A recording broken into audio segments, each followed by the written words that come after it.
Boa noite, meu nome é Alexandre Filho, este aqui é meu canal no YouTube. Você também pode me acompanhar nas redes sociais, nas quais estão os meus textos e o que eu produzo também, principalmente no Blogspot.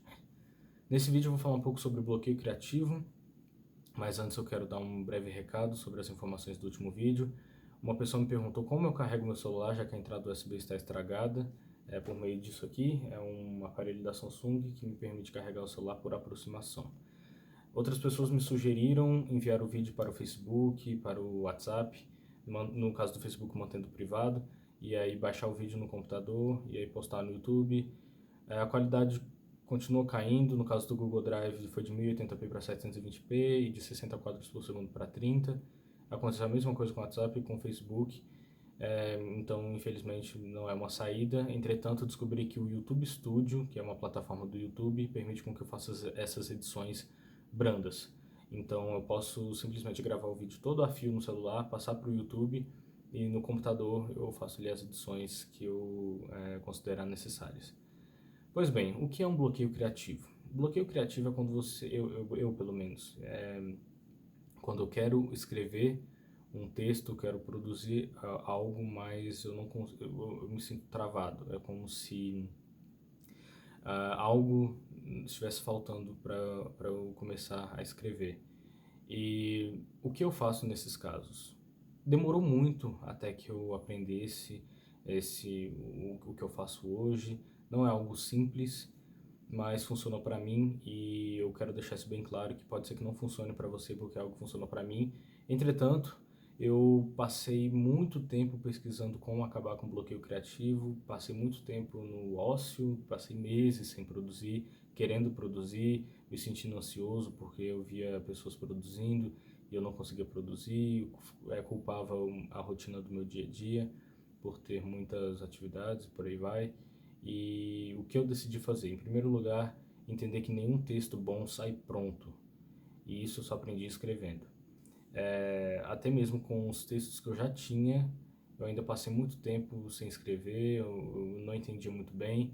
E aí eu comecei a aprender por mim mesmo. Eu verifiquei que nos textos que eu fiz lá atrás, como por exemplo, portaria de colégio, eu demorei um tempo para escrever o texto e não só isso, como eu alterei o começo. Isso é muito importante porque muitas pessoas começam a escrever o texto e querem que aquilo ali já seja o começo do livro pronto. E quase sempre você vai mudar o começo do livro, você vai alterar o começo do texto, da música, da letra, do que for. Eu fiz isso em todos os meus textos, sem exceção. Em alguns textos eu já tinha um final pronto, em alguns textos já tinha um meio pronto, ou em alguns outros eu mantive o título inerte, sem alteração. Então isso varia muito, você pode pegar inspiração de vários lugares, então tenha em mente que é algo que você vai trabalhar. Por exemplo, era uma vez o Joãozinho que foi à feira. E aí no meio do texto ou do livro você verifica que seria interessante se a Maria tivesse visto o Joãozinho naquela feira. Então você vai lá na introdução e muda. Era uma vez o Joãozinho que foi à feira e a Maria o avistou do outro lado da rua e aí isso muda totalmente o romance, a visão de tudo. Esse foi um exemplo bem infame, mas é válido, acredito eu. E isso vale também para as nossas vidas, se você parar para pensar um pouco. Porque, por exemplo, existem alguns acontecimentos ruins que aconteceram na nossa infância que na vida adulta, ou então até mesmo na adolescência, nós verificamos que foi algo bom.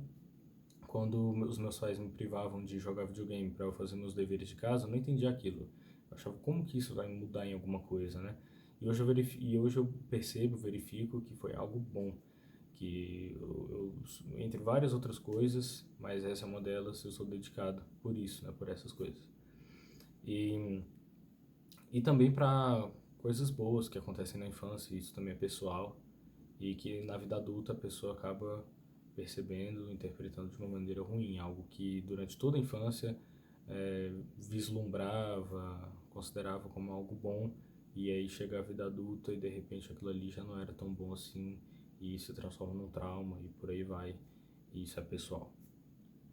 Então, contexto é mais ou menos a mesma coisa, com o que você vai produzir, com qualquer conteúdo, é importante ter isso em mente. Na música também, você vai alterar isso ao longo do caminho. É muito difícil você ter alguma coisa já pronta. Eu vejo, por exemplo, aquele riff dos Rolling Stones, I Can Get No Satisfaction, que pela história, se eu não me engano, eu tenho que conferir depois, eles estavam no hotel, aí um deles acordou durante a noite, pegou a guitarra, estava naquela insônia e fez o som na guitarra e pensou, eu preciso colocar isso numa música.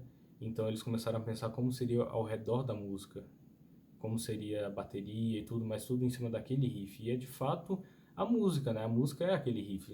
Não tem como você escutar I Can Get No Satisfaction sem aquele riff. Fica até meio como se a música estivesse despida do seu principal, do seu cerne, né? Então, você pode fazer isso também dessa maneira, pegar uma parte, mantê-la, pode alterar também no futuro, é tudo muito maleável. E foi isso que eu adotei para mim, entender que nenhuma lei é fixa, nenhuma nesse âmbito da leitura, né? Nada vai ser assim rígido, não existe primeira regra dos escritores ou primeira regra dos leitores. Até mesmo aquela famosa expressão, se escrever o texto está ruim, então para ler também estará ruim. Nem sempre é uma regra. Eu concordo com essa expressão, mas também não é uma lei. Então tudo é bem maleável e o importante é começar a escrever, porque você vai aprender fazendo.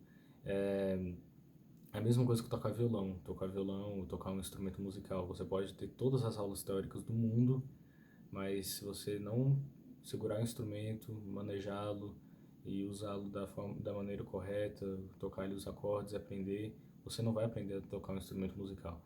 Então, é por isso que você faz importante. E isso vale também para o que você vai produzir. Num vídeo futuro eu vou falar um pouco sobre como eu consigo as minhas inspirações, o que eu consumo no YouTube, o que eu consumo na vida de um modo geral, os livros que eu gosto de ler e como eu uso isso e correlaciono com a produção que eu faço. E futuramente, bem lá na frente, posso fazer um vídeo sobre plágio, falando um pouco até mesmo a relação ali com o direito, né? Já que é algo que eu vou me formar. Eu espero que vocês tenham gostado desse vídeo. Se tiver remanescido qualquer dúvida, qualquer questão, pode me perguntar em qualquer rede social. Será um prazer recebê-las e responder a elas de qualquer maneira, seja como for. É um projeto que eu estou começando com muito amor, muito carinho. É muito difícil dar as caras na internet. Não é algo assim tão simples quando se quer falar de algo sério, né? É algo que na hora do vamos ver as coisas mudam um pouco, né? Então sair desse anonimato, dar as caras é algo difícil e é por isso que eu venho agora agradecer a todas as pessoas que me mandaram mensagem, que comentaram lá no Instagram, naquela publicação. Meu imenso obrigado, porque isso vale demais para mim, é um sonho que eu estou realizando. Então eu fico aqui e até a próxima.